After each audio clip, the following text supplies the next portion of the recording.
আমি আপনাদের সামনে কোরআনে কারীমের সূরা মায়েদার 33তম আয়াতে কারিমা তেলাওয়াত করেছি। রাসূল করিম সাল্লাল্লাহু আলাইহি ওয়াসাল্লামের অসংখ্য গণিত হাদিস থেকে একখানা হাদিস আপনাদের সামনে পাঠ করেছি। মহান রব যিনি তৌফিক দেয়, এই আয়াতে কারিমার আলোকে বর্তমান প্রেক্ষাপটের উপর কিছু কথা বলার চেষ্টা করব। আল্লাহ যদি আমাকে তৌফিক দেন, আপনারা দিল থেকে দোয়া করেন আল্লাহ তাআলা যেন এমন কিছু কথা বলার তৌফিক দেন যে কথাগুলো আমার জন্য উপকারী হয়, আপনাদের জন্য উপকারী হয়, বলেন আমিন। আমি যে আয়াতে কারিমা আপনাদের সামনে তেলাওয়াত করেছি, এই আয়াতে কারিমায় সূরা মায়েদার 33তম আয়াত। কোরআনে কারিমের বিভিন্ন সূরা বিভিন্ন আয়াতের একটা শানে নুজুল আছে। যারা ওয়াজ মাহফিলে গিয়ে উলামায়ে কেরামের জবান থেকে ওয়াজ মাহফিল শুনে অভ্যস্ত, তারা জানে শানে নুজুল কাকে বলে।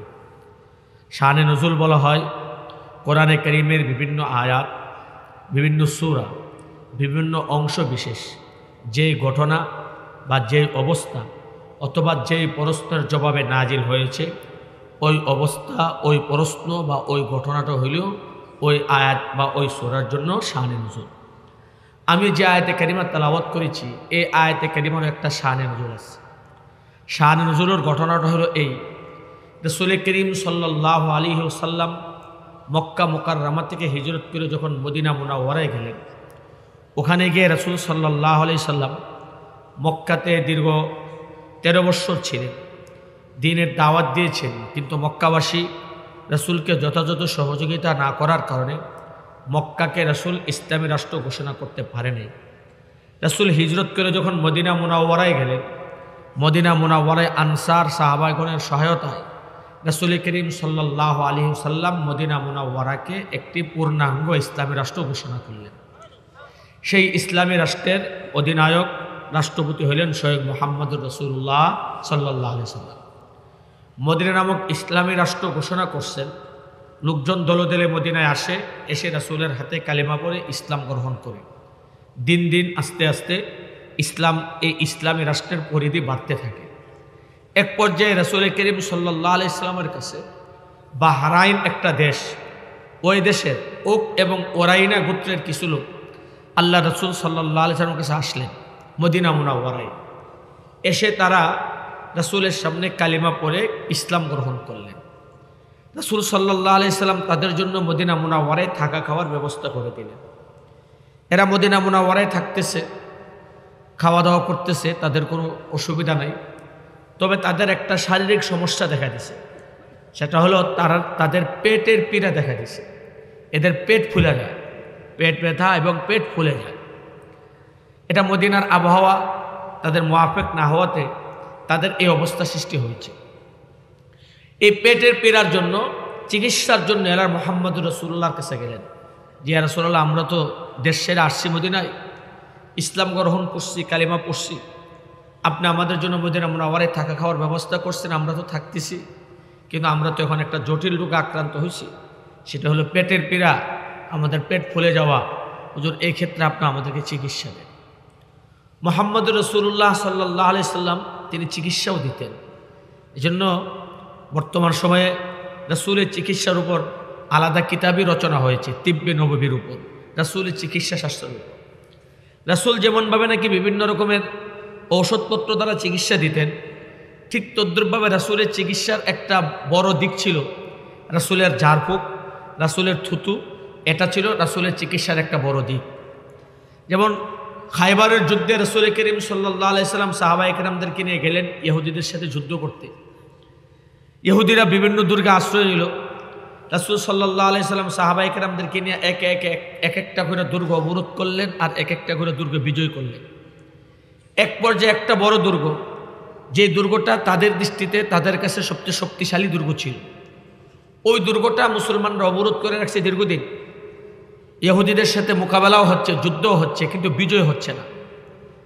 একদিন সন্ধ্যাবেলায় মুহাম্মদুর রাসূলুল্লাহ সাল্লাল্লাহু আলাইহি সাল্লাম সাহাবাদেরকে বললেন, আজকের মতো যুদ্ধ মুলতবি, আগামীকালকে আমি ইসলামী দলের পতাকা এমন একজন লোকের হাতে দেব যার হাতে আল্লাহ তাআলা এই দুর্গকে বিজয় দান করবে। এই কথা শুনে সাহাবায়ে কেরাম খুশি, আর মনে মনে সবাই আশাবাদী যে আগামীকালকে যদি রাসূল ইসলামী দলের পতাকাটা আমার হাতে দিত আর আমার হাতে এই দুর্গটা বিজয় হইতো, সবাই মনে মনে এটা আশাবাদী। ফজর নামাজের সময় সবাই মসজিদে উপস্থিত, রাসূলের ইমামতিতে ফজর নামাজ পড়ছে। সবাই এখন অপেক্ষা, দেখি রাসূল কার নাম ঘোষণা করে। রাসূল সবাইকে অবাক করে রাসূল জিজ্ঞাসা করলেন, আলী কোথায়? হযরত আলী রাদিয়াল্লাহু তাআলা আনহু অসুস্থ ছিলেন, ওনার চোখে ব্যথা ছিল, এই জন্য ওই দিন তিনি ফজরের জমাতে উপস্থিত হইতে পারে নাই। রাসূল জিজ্ঞেস করলেন, আলী কোথায়?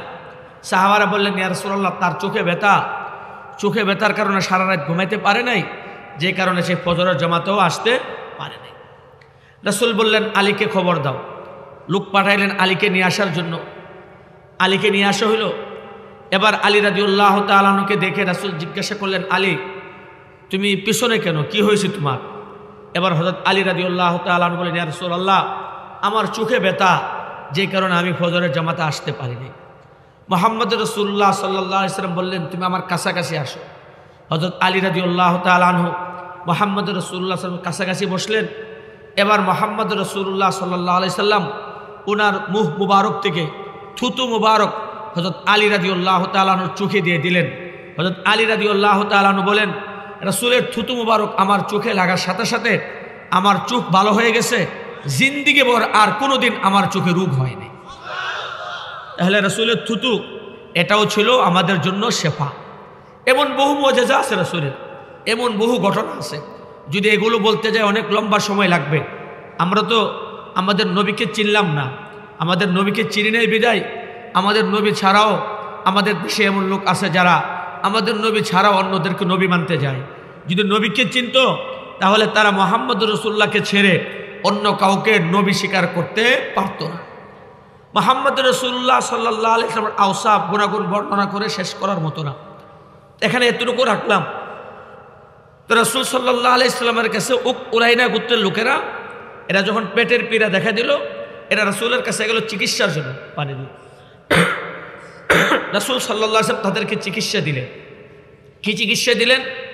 রাসূল তাদেরকে চিকিৎসা দিলেন যে তোমরা মরুভূমিতে আমার উটের রাখালি করে, আমার এক রাখাল আছে, ওখানে সৎকার উটগুলো রাখালি করেছে, তোমরাও মদিনার বাইরে মরুভূমিতে চলে যাও, আর ওখানে গিয়ে তোমরা উটের পেশাব এবং উটের দুধ এগুলো তোমরা পান করো, এতেই তোমাদের শেফা। এখন এখানে প্রসঙ্গক্রমে একটা প্রশ্ন আসতে পারে, উটের দুধ এটা তো পাক পবিত্র জিনিস, হালাল জিনিস, উটের পেশাব এটা তো নাপাক, রাসূল তাদেরকে নাপাক খেতে বললেন, নাপাক জিনিস দ্বারা চিকিৎসা করতে বললেন। এখানে একটা প্রসঙ্গক্রমে মাসআলা আলোচনা করে নেওয়া দরকার। এই হাদিসের মাতাহাতে মুহাদ্দিসিনে কেরাম এবং হাদিসের ব্যাখ্যাকারকগণ একটা মাসআলার আলোচনা করেন, সেটা হলো তাদাবিবিল মুহাররামাত, হারাম জিনিসকে ঔষধ হিসাবে ব্যবহার করা যাবে কিনা। যে জিনিসটা খাওয়া হারাম তাকে চিকিৎসা হিসাবে ওই হারাম জিনিসটা ব্যবহার করা যাবে কিনা, এ একটা মাসআলা এই হাদিস থেকে ফুকাহায়ে কেরাম এবং হাদিসের ইমামগণ বের করছেন। সেটা হলো দুই শর্তে, দুই অবস্থায় হারাম জিনিস দ্বারা চিকিৎসা করা যায়। বলেন কয় অবস্থায়? দুই অবস্থায়। এক, যদি চিকিৎসক নিশ্চিত হন যে এটা এই ওষুধটার সেবনের মাঝেই, এটা সেবন করার মাঝেই তার শেফা, এটা ছাড়া তার আর শেফা নাই, এটাই তার একমাত্র পথ সুস্থতা লাভ করা। যদি চিকিৎসক নিশ্চিত হয়, তখন নিশ্চিত হলে হারাম জিনিস দ্বারা চিকিৎসা করা যায়। দুই, চিকিৎসক যদি নিশ্চিত না, কিন্তু তার প্রবল ধারণা, জন্নে গালেব, যে তার প্রবল ধারণা তার শেফাটাই হারাম জিনিসটা ব্যবহারের মাঝে, এছাড়া আর তার কোনো চিকিৎসা নাই, এই ক্ষেত্রেও হারাম জিনিস দ্বারা চিকিৎসা করা যায়। আমার আপনার নবী মুহাম্মদ রাসূলুল্লাহ সাল্লাল্লাহু আলাইহি সাল্লাম যে তাদেরকে উটের পেশাব এবং উটের দুধ পান করতে বলছেন, রাসূল এই চিকিৎসাটা নিজের থেকে দেন নাই, রাসূল এই চিকিৎসা দিয়েছেন আল্লাহর পক্ষ থেকে ওহীপ্রাপ্ত হয়া। কারণ ইন হুয়া ওমা ইয়ানতিকু আনিল হাওয়া ইন হুয়া ইল্লা ওহয়ুই ইউহা, নবী যা বলেন নিজ থেকে বলেন না, আল্লাহর পক্ষ থেকে ওহীপ্রাপ্ত হয়ে বলেন। তো আল্লাহর পক্ষ থেকে নবীকে ওহীর মাধ্যমে জানানো হয়েছে তাদের সুস্থতা উটের পেশাব এবং উটের দুধ পান করার মাঝে। বিটায় রাসূল নিশ্চিত হয়েছেন তাদের সুস্থতা এই হারাম জিনিস ব্যবহার করার মাঝেই এবং হারামটা খাওয়ার মাঝেই। বিদায় রাসূল তাদেরকে এই হারাম জিনিস সেবনের চিকিৎসা দিয়েছেন। এতে বোঝা গেল কোনো ডাক্তার যদি নিশ্চিত হয় যে তার সুস্থতায় হারাম সেবনের মাঝেই, তাহলে এই ক্ষেত্রে হারাম জিনিস দ্বারাও চিকিৎসা করা যায়। তো রাসূল নিশ্চিত ছিলেন, বিদায় রাসূল তাদেরকে হারাম জিনিস চিকিৎসা হিসেবে ব্যবহারের কথা বলে দিয়েছেন। আর যদি জন্যে গালেব হয়, বর্তমান সময়ে ডাক্তাররা নিশ্চিত বলতে পারবে না যে আমার ওষুধের দ্বারা আপনার সুস্থ হয়ে যাবেন, নিশ্চিত বলতে পারবে না। এটা হলো তাদের ধারণা, জন্যে গালেব। এই জন্য বর্তমান সময়ে হুকুম হবে জন্যে গালেবের উপর, ইয়াকিনের উপর না। নবী ওয়াহির মাধ্যমে জানছেন, এটা নবী ইয়াকিন ছিল, কিন্তু বর্তমান ডাক্তাররা তাদের কাছে তার ওয়াহি আসবে না, বিধায় তাদের জন্যে গালেব বা তাদের তাজরিবা, যে কারণে তাদের যদি প্রবল ধারণা হয় যে হারাম জিনিস শ্রবণে তার সুস্থতা এবং এটার মধ্যেই তার সুস্থতা, না হোক সে মারা যাবে, এই ক্ষেত্রে ডাক্তারের কথা মতো হারাম জিনিস দ্বারাও চিকিৎসা করা শরীয়তের দৃষ্টিতে যায়। প্রসঙ্গক্রমে মাসআলাটা আলোচনা করে নিল। তো রাসূল সাল্লাল্লাহু আলাইহি ওয়াসাল্লাম তাদেরকে কি বললেন? তোমরা যাও, উটের দুধও পান করো এবং উটের মুতও পান করো।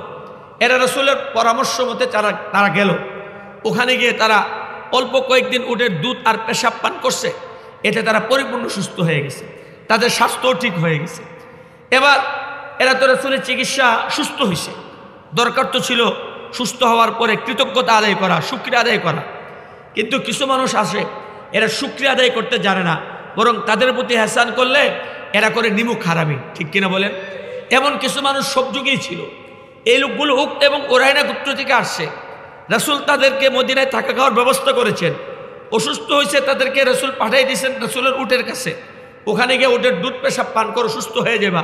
এরা সুস্থ হয়ে গেছে, দরকার ছিল শুকরিয়া আদায় করা, কৃতজ্ঞতা আদায় করা, কিন্তু এরা কৃতজ্ঞতা আদায় না করে এরা করলো উল্টা নিমুখ হারামি। এরা একাধারে তিনটা অপরাধ করলো। এক নম্বর অপরাধ করলো, এরা রাসূলের রাখাল যে ছিল ওনাকে তারা তার 4টা হাত পাও কেটে দিল, দুনো হাতও কেটে দিল, দুনো পাও কেটে দিল। শুধু হাত পা কেটে দিছে তাই না, তার হাত পা কেটে দিয়ে তারা চাকু দিয়ে খুসায়া তার চোখগুলিকে খুলে ফেললো এবং তাকে নির্মমভাবে হত্যা করে ফেললো। এটা 1 নম্বর অপরাধ করলো। দ্বিতীয়ত তারা মুরতাদ হয়ে গেল। এটা প্রথম 1 নম্বরে তারা মুরতাদ হয়ে গেল। দ্বিতীয়ত এরা রাসূলের এই রাখালকে তারা নির্মমভাবে হত্যা করলো। তৃতীয় অপরাধ করলো এরা রাসূল সাল্লাল্লাহু আলাইহি সাল্লামের যে উটগুলো ছিল, উটগুলোকে এরা লুণ্ঠন করে, ডাকাতি করে, এগুলোকে নিয়ে তারা নিজ দেশের উদ্দেশ্যে রওনা হয়ে গেল। কয়টা অপরাধ করলো? 3টা অপরাধ। 1, তারা মুরতাদ হয়ে গেল। 2, তারা রাসূলের রাখালকে, একজন নিরপরাধ ব্যক্তিকে নির্মমভাবে হত্যা করলো। 3, তারা রাসূলের উটগুলোকে লুণ্ঠন করে নিজ দেশের উদ্দেশ্যে রওনা হয়ে গেল। এখানে আসেন, এই যে তারা কাজটা ঘটাইল, এই কাজটা ইসলামের ইতিহাসে এটাই সর্বপ্রথম কাজ। সন্ত্রাসী কাজ ইসলামের ইতিহাসে এটাই সর্বপ্রথম। সন্ত্রাস কাকে বলে এটাও একটু আমাদের বুঝে নেওয়া দরকার। বর্তমান সময়ে এবং অতীতে যারা ছিল তারাও আমাদের দেশে সন্ত্রাস নিধনের জন্য, সন্ত্রাস দমনের জন্য সন্ত্রাস দমন আইন করেছে। কিন্তু আমরা দেখেছি সন্ত্রাস দমন করতে গিয়া এরা সন্ত্রাসীকে না ধরে এরা ধরেছে আলেম উলামাদেরকে। ঠিক কিনা বলে? আমরা দেখেছি আইন করেছে সন্ত্রাস দমন, সন্ত্রাসী খুঁজবে, কিন্তু তারা সন্ত্রাসীদেরকে তাদেরকে বুক ফুলে চলার সুযোগ দিয়ে এরা সন্ত্রাসী খুঁজেছেন মসজিদ মাদ্রাসায় এবং আলেম উলামাদের মাঝে, দাড়ি টুপিওয়ালার মাঝে। ঠিক কিনা বলে? স্পষ্ট বোঝা যায় এদের মূল উদ্দেশ্য সন্ত্রাসী ধরা ছিল না। এদের উদ্দেশ্য ছিল সন্ত্রাসী দমন আইনের মাধ্যমে সন্ত্রাসকে লালন করা, আর এই সন্ত্রাস দমন আইনের মাধ্যমে সন্ত্রাসকে লালন করে সন্ত্রাসীর সংঘরাজ্য কায়েম করা। ঠিক কিনা বলে? আর আমরা দীর্ঘ 15 বছরে তাই দেখেছি।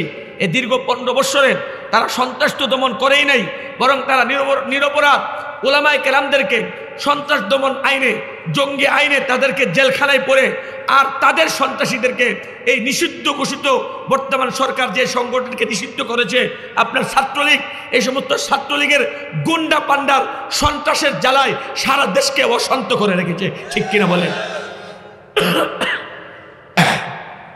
এখন আমাদের একটু বোঝা দরকার সন্ত্রাস কাকে বলে, আর সন্ত্রাস দমন হবে কিসের মাধ্যমে।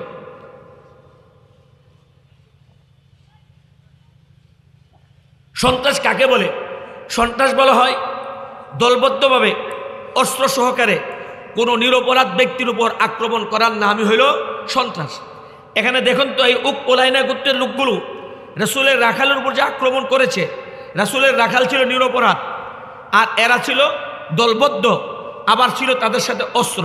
তাহলে তারা অস্ত্র সহকারে দলবদ্ধভাবে নিরপরাধ ব্যক্তির উপর আক্রমণ করেছে, এটাকে বলা হয় সন্ত্রাস, এটাকে বলা হয় সন্ত্রাস। এবার আসেন, আমার দেশে তো বিগত সরকারের আমলে সন্ত্রাসী খুঁজতে গিয়ে সেটা মসজিদ আর মাদ্রাসায়, কিন্তু সন্ত্রাসী যে অন্য জায়গায় লুকিয়ে আছে এটা তারা জানতো, কিন্তু তারপরও সেদিকে তারা পা বাড়াইতো না। আপনি দেখেন, গত কিছুদিন আগে আমাদের চট্টগ্রামের আদালত প্রাঙ্গণে আমাদের ভাই অ্যাডভোকেট সাইফুল ইসলাম আলিফ ভাইকে আদালত প্রাঙ্গণ থেকে তুলে নিয়ে প্রকাশ্যে দিবালোকে অস্ত্র সহকারে আক্রমণ করে যে হত্যা করেছে, বলেন তো এটা সন্ত্রাস কিনা? এটা সন্ত্রাস কিনা? তারা দলবদ্ধভাবে একটা নিরপরাধ ব্যক্তির উপর প্রকাশ্যে দিবালোকে অস্ত্র সহকারে হামলা করেছে, এটাকে বলা হয় সন্ত্রাস। যারা এই কাজটা করেছে তারা হলো সন্ত্রাসী, ঠিক কিনা বলেন? এই জন্য স্পষ্ট কথা যে চিন্ময়কে গ্রেপ্তারকে কেন্দ্র করে, ইসকনের যে চিন্ময়কে গ্রেপ্তারকে কেন্দ্র করে আদালত প্রাঙ্গণ থেকে আমাদের ভাই অ্যাডভোকেট সাইফুল ইসলামের উপর আক্রমণ করেছে, এর দ্বারা স্পষ্ট হয়েছে এই ইসকন এটা জঙ্গি সংগঠন, সন্ত্রাসী সংগঠন, এটা চরমপন্থী সংগঠন, এটা কোনো শান্তিকামী সংগঠন হতে পারে না। এরা মানুষকে দেখায় নিরামিষ খায়, এরা প্রাণী হত্যাকে তারা প্রাণী হত্যাকে মহাপাপ মনে করে, এই জন্য তারা কোনো মাছও খায় না, গোশতও খায় না, শুধু সবজি খায়। এরা নিজেদের দেখায় আমরা শান্তিকামী, আর এরাই আবার সন্ত্রাসী কায়দায় আমাদের ভাই অ্যাডভোকেট সাইফুল ইসলামের উপর আক্রমণ করে তারা হত্যা করেছে। এতে স্পষ্ট ইসকনের সদস্য যারা নিরামিষ খায়া নিজেদেরকে শান্তিকামী প্রমাণ করতে চায়, স্পষ্ট হয়েছে এরা মূলত নিরামিষ খায়া নিজেদেরকে শান্তিকামী প্রমাণ করে, এটা তাদের দুকা। মূলত এরা একটা সন্ত্রাসী সংগঠন, জঙ্গি সংগঠন। এই জন্য ভাইরা আমার, বিগত সরকার আমলে শুধু সন্ত্রাসী খুঁজছে মসজিদ মাদ্রাসায়, কিন্তু ইসকন যে জঙ্গি এবং সন্ত্রাসী সেদিকে তারা আঙ্গুল তোলে নাই। এখন স্পষ্ট হয়েছে ইসকন জঙ্গি এবং সন্ত্রাসী। আমাদের পক্ষ থেকে বর্তমান সরকারের কাছে দাবি, এদেশের মানুষ শান্তিকামী, এদেশের মানুষ সন্ত্রাস চায় না, এদেশের মানুষ তাদের জান মাল ইমান নিয়ে নিরাপদে থাকতে চায়, এবং এদেশের মানুষ এদেশে কোনো সাম্প্রদায়িক সংঘাতও চায় না। কারণ এদেশে হিন্দু মুসলিম একসাথে বসবাস করে, পাশাপাশি ঘর, হিন্দু মুসলিম একসাথে থাকে। হিন্দু মুসলমান কোনো হিন্দুর উপর আক্রমণ করে না, পাশাপাশি দোকান, হিন্দু মুসলিম দোকানদারি করে ব্যবসা করে একই বাজারে। কোনো মুসলমান কোনো হিন্দুর দোকানের উপর আক্রমণ করে না। মসজিদ মন্দির পাশাপাশি কোনো মুসলমান মন্দির ভেঙে মসজিদ বানায় না। এদেশে সাম্প্রদায়িক সম্প্রীতি যথাযথ আছে। যারাই এদেশের সাম্প্রদায়িক সংঘাতের দোয়া তুলে এদেশকে অশান্ত করতে চায় তাদেরকে চিহ্নিত করতে হবে। এবং আমরা স্পষ্টভাবে বলতে পারি, ইসকন এটা হলো সাম্প্রদায়িক দাঙ্গা লাগানোর একটা জঘন্যতম উগ্রবাদী একটা সাম্প্রদায়িক দাঙ্গাবাদ একটা সংগঠন। বিধায় আমাদের দাবি স্পষ্ট, এদেশে সাধারণ হিন্দুরা আছে থাকবে, তাদের প্রতি আমাদের কোনো অনুরাগও নেই, তাদের প্রতি আমাদের কোনো রাগও নেই। আমাদের দাবি হলো এই জঙ্গি সংগঠন ইসকন, যারা এদেশের সাম্প্রদায়িক দাঙ্গা লাগায়া এদেশে গোলাপানিতে মাছ শিকার করতে চায় এবং বিশ্ব দরবারে এদেশের ভাবমূর্তি নষ্ট করতে চায়। ইসকনে যারা আছে, যারা ওই হত্যায় অ্যাডভোকেট সাইফুল ইসলাম আলিফের হত্যায় জড়িত, তাদেরকে গ্রেফতার করেন, তাদেরকে দৃষ্টান্তমূলক শাস্তি দিতে হবে। শুধু তাই না, কিছু হত্যা আছে যে সকল হত্যারে অপরাধী শুধু একজন, শুধু সে নিজে আক্রমণ করছে। এখানে শুধু শরীয়তের বিচার, একজনকে হত্যা করলে বিচার হয়ে যায়। আবার কিছু ঘটনা আছে এমন যেগুলো তার পিছনে শক্তিতে সে আক্রমণ করে। এখানে স্পষ্ট ইসকনের যে লোকগুলো আমার ভাই অ্যাডভোকেট সাইফুল ইসলাম আলিপুর উপর আক্রমণ করেছে, স্পষ্ট যে এরা তাদের একক শক্তিতে তারা আক্রমণটা করে নাই, বরং তাদের পিছনে ইসকনের একটা বড় শক্তি আছে। আমাদের স্পষ্ট কথা, শুধু তাদেরকেই গ্রেপ্তার করলে হবে না, ইসকনের সদস্য যারা ইসকনে আসেন, যারা এদের পিছনে মদতদাতা, তাদেরকে গ্রেপ্তার করতে হবে এবং ইসকনের সব ধরনের কার্যকলাপ বাংলাদেশে নিষিদ্ধ করতে হবে। এদেশে ইসকনের কোনো কার্যকলাপ করতে দেওয়া যাবে না।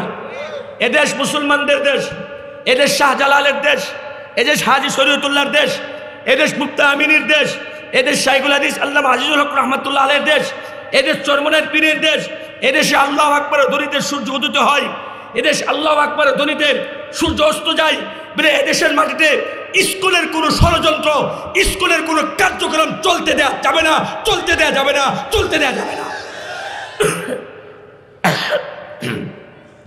ভাইরা আমার,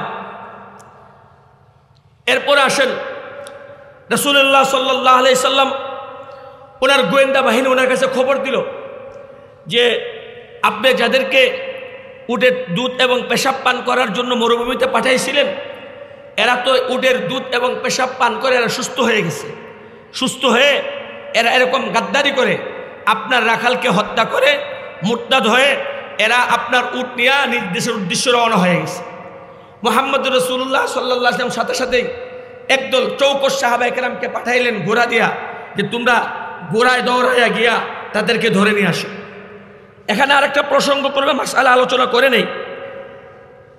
অপরাধীরা যাইতেছিল কি নিয়া? উট নিয়া। কি নিয়া বলেন? উট নিয়া। রাসূল সাল্লাল্লাহু আলাইহি ওয়াসাল্লাম অপরাধীকে ধরতে পাঠাইলেন কি দিয়া? ঘোড়া দিয়া। ঘোড়ার গতি বেশি না উটের গতি বেশি? ঘোড়ার গতি বেশি না উটের গতি বেশি? এখান থেকে আমাদের বুঝতে হবে, আমাদের সরকারকেও বুঝতে হবে, যে কোনো দেশে কোনো অপরাধীকে ধরতে হলে, অপরাধীকে নিয়ন্ত্রণ করতে গেলে অপরাধীরা যে ধরনের অস্ত্র ব্যবহার করে এর চেয়ে অত্যাধুনিক অস্ত্র আপনাকে ব্যবহার করতে হবে। অপরাধীরা যে ধরনের যানবাহন ব্যবহার করে তার চেয়ে দ্রুতগতি সম্পন্ন যানবাহন আপনাকে ব্যবহার করতে হবে। এখন আমার দেশে দেখা যায় ডাকাতি করতে আসে হায়েস নিয়া, ডাকাতি করতে আসে নুহা নিয়া, ডাকাতি করতে আসে প্রাডু গাড়ি নিয়া, আর আমার দেশের পুলিশ পেট্রোল ডিউটি করতে যায় সিএনজি নিয়া। বলুন তো সিএনজি নিয়ে গেলে ডাকাত ধরতে পারবে? ডাকাত ধরতে পারবে? এখন স্পটে যাওয়ার আগেই দেখা যায় ডাকাতি করে চলে গেছে। এই জন্য এখান থেকে আমাদেরকে বুঝতে হবে, সন্ত্রাস দমন করবেন, ডাকাত নিয়ন্ত্রণ করবেন, অপরাধ নিয়ন্ত্রণ করবেন। আমরা তো বলবো আপনাদের সদিচ্ছারই অভাব, সদিচ্ছারই অভাব। যদি সদিচ্ছা থাকতো তাহলে অবশ্যই তাদের থেকে দ্রুতগতি সম্পন্ন যানবাহন আপনি পুলিশ বাহিনীকে দিতেন, রেপ বাহিনীকে দিতেন, গোয়েন্দা বাহিনীকে দিতেন, তাহলে তো তারা ডাকাত ধরতে পারতো, সন্ত্রাসীদেরকে ধরতে পারতো। কিন্তু আপনারাই তো ডাকাতকে ডাকাতি করার সুযোগ করে দিচ্ছেন, ঠিক কিনা বলেন? এবার আসেন, মুহাম্মদ রাসূলুল্লাহ সাল্লাল্লাহু আলাইহি সাল্লাম যে বাহিনীকে পাঠাইলেন, এরা গিয়ে তাদেরকে ধরে নিয়ে আসলো। রাসূলের সামনে মদিনা মুনাওয়ারায় তাদেরকে উপস্থিত করা হলো। এই সন্ত্রাসীদেরকে যখন রাসূলের সামনে মদিনায় উপস্থিত করা হলো, রাসূল সাল্লাল্লাহু আলাইহি সাল্লাম মদিনা নামক ইসলামী রাষ্ট্র ঘোষণা করার পরে সন্ত্রাসী ঘটনা এটা সর্বপ্রথম। এর আগে কখনো আর এই ধরনের ঘটনা ঘটে নাই। আর রাসূল তো রাষ্ট্র চালাইতেন নিজের আইনে না আল্লাহর আইনে? কার আইনে? আল্লাহর আইনে। যেহেতু এর আগে আর কখনো সন্ত্রাসী ঘটনা ঘটে নাই, বিদেশ সন্ত্রাসীদের বিচারটা কি হবে এটা রাসূলের জানা ছিল না। রাসূল অপেক্ষায় রইলেন, দেখি আল্লাহর পক্ষ থেকে কি ফায়সালা আসে। এখানে একটু প্রসঙ্গক্রমে আলোচনা করে নেই। রাসূল সাল্লাল্লাহু আলাইহি সাল্লাম যখন মক্কা থেকে হিজরত করে মদিনায় গেলেন, মদিনায় গিয়ে যে মদিনা ইসলামী রাষ্ট্র কায়েম করলেন, এই ইসলামী রাষ্ট্রের ভিতরে শুধু মুসলমানরাই থাকতো না, এই ইসলামী রাষ্ট্রের ভিতরে অন্য অন্য ধর্মাবলম্বী ইহুদিরাও থাকতো। মুসলমানরা ছিল সংখ্যাগরিষ্ঠ আর ইহুদিরা ছিল সংখ্যালঘু। মুসলমানরা ছিল সংখ্যাগরিষ্ঠ, ইহুদিরা ছিল সংখ্যালঘু।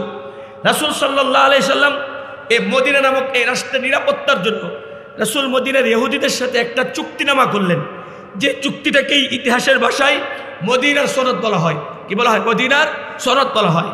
আমাদের বিগত সরকার 5 আগস্ট যে সরকার ভারত পালিয়ে গেছে, ওই সরকারের লোকেরা, বিশেষ করে এই যে লেডি ফেরাউন শেখ হাসিনা, সে প্রায় মুখে মুখে বলতো দেশ চলবে মদিনার সনদে, এরকম সে প্রায় বলতো। কিন্তু আমরা কি দেখলাম, সে শুধু মদিনার সনদের দেশ চলবে কথাটা মুখে মুখে বলেছে, উদ্দেশ্য হলো এ দেশের ধর্মপ্রাণ মুসলমানদেরকে ধোঁকা দেওয়া। সে মদিনার সনদে রাষ্ট্র পরিচালনা করে নাই, সে মূলত মদিনার সনদ শব্দটা উচ্চারণ করেছে এদেশের ধর্মপ্রাণ মানুষকে ধোঁকা দেওয়ার জন্য। আর সে মূলত রাষ্ট্র পরিচালনা করেছে রয়ের সনদ অনুযায়ী, ঠিক কিনা বলেন? ভারতের রয়ের সনদ অনুযায়ী সে রাষ্ট্র পরিচালনা করেছে। কারণ সে যদি মদিনার সনদ অনুযায়ী রাষ্ট্র পরিচালনা করত, তাহলে মদিনাওয়ালার আশেক, মদিনাওয়ালার ইজ্জত রক্ষা করার জন্য 13 সালের 5 মে যখন মদিনাওয়ালার ইজ্জত রক্ষা করার জন্য মদিনার প্রেমিকরা শাপলা চত্বরে জমা হয়েছিল। মদিনা শরীফে রাষ্ট্র পরিচালনা করলে রাতের আধারে তাদের উপর তারা আক্রমণ করতো না, ঠিক কিনা বলেন? যদি তারা মদিনা শরীফে রাষ্ট্র পরিচালনা করতো তাহলে 2021 সালে মোদি বিরোধী আন্দোলনে মূর্তির বিরুদ্ধে কথা বলার কারণে মাওলানা মামুনুল হক সাহেব সহ বাংলাদেশের শীর্ষস্থানীয় ওলামায়ে কেরামদেরকে তারা জেলখানায় পড়তো না, ঠিক কিনা বলেন? ব্রাহ্মণবাড়িয়াতে 14 জন, হাটাজারিতে 6 জন সহ সারা দেশে অসংখ্য লোককে শহীদ করেছে। যদি তারা মদিনার শরীফে রাষ্ট্র পরিচালনা করতো তাহলে এই দেশকে বাবার মূর্তি দ্বারা ভরপুর করতো না, ঠিক কিনা বলেন? এই জন্য ভাইরা আমাদের স্পষ্ট কথা, এরা মদিনার শরীফ মুখে মুখে বলেছে, কিন্তু এটা বলার উদ্দেশ্য ছিল এদেশের ধর্মপ্রাণ মুসলমানদেরকে ধোঁকা দেওয়া। এখন স্পষ্ট হয়েছে এরা রাষ্ট্র পরিচালনা করতে চেয়েছে রর শরীফ অনুযায়ী, আর মানুষকে ধোঁকা দেওয়ার জন্য বলেছে মদিনার শরীফ, মদিনার শরীফ, ঠিক কিনা বলেন? এবার আসেন, রাসূল সাল্লাল্লাহু আলাইহি সাল্লাম মদিনা মুনাওয়ারায় ইহুদিদের সাথে একটা মদিনার সনদ করলেন। যে মদিনার সনদের অনেকগুলো ধারা ছিল, তার মধ্যে সবগুলো ধারা এক মজলিসে আলোচনা করা সম্ভব হবে না। আজকের সাথে মিল রেখে, আজকের আলোচনার সাথে সামঞ্জস্য রেখে 2টা ধারা আপনাদের সামনে আলোচনা করি। একটা ধারা ছিল মদিনা, এই মদিনা নামক রাষ্ট্রে মুসলমানরা যেমন এই রাষ্ট্রের নাগরিক, তারা সংখ্যাগরিষ্ঠ, ঠিক তদ্রুপভাবে সংখ্যালঘু ইহুদিরাও এই রাষ্ট্রের নাগরিক।